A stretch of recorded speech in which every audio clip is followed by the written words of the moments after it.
Roughing It by Mark Twain. Chapter 33.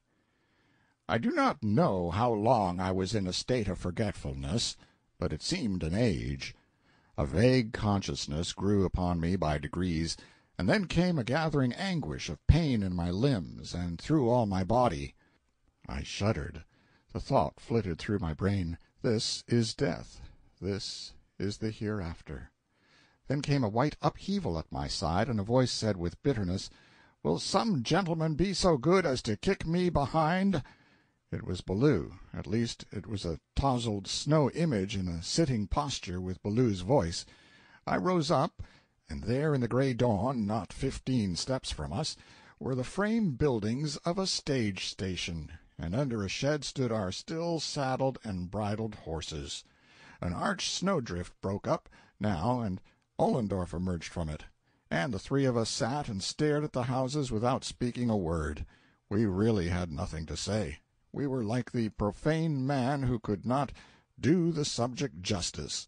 The whole situation was so painfully ridiculous and humiliating that words were tame, and we did not know where to commence anyhow. The joy in our hearts at our deliverance was poisoned. Well nigh dissipated, indeed. We presently began to grow pettish by degrees, and sullen, and then angry at each other, angry at ourselves, angry at everything in general. We moodily dusted the snow from our clothing, and in unsociable single file plowed our way to the horses, unsaddled them, and sought shelter in the station. I have scarcely exaggerated a detail of this curious and absurd adventure. It occurred almost exactly as I have stated it. We actually went into camp in a snowdrift in a desert, at midnight in a storm, forlorn and hopeless, within 15 steps of a comfortable inn.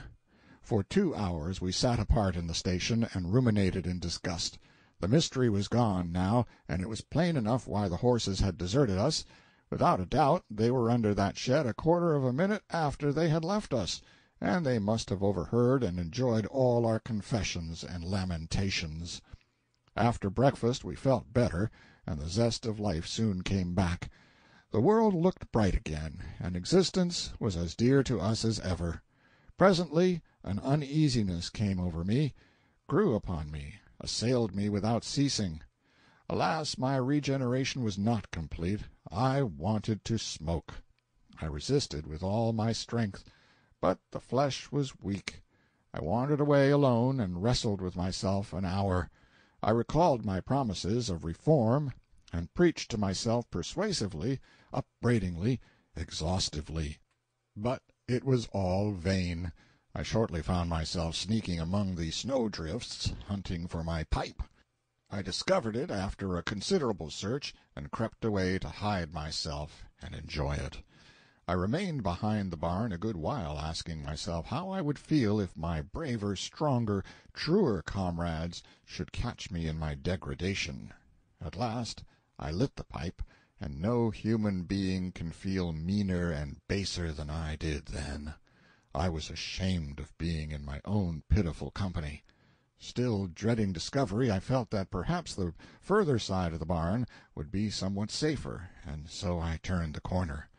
As I turned the one corner, smoking, Ollendorf turned the other, with his bottle to his lips, and between us sat unconscious Ballou deep in a game of solitaire with the old greasy cards.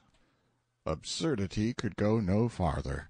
We shook hands, and agreed to say no more about reform and examples to the rising generation.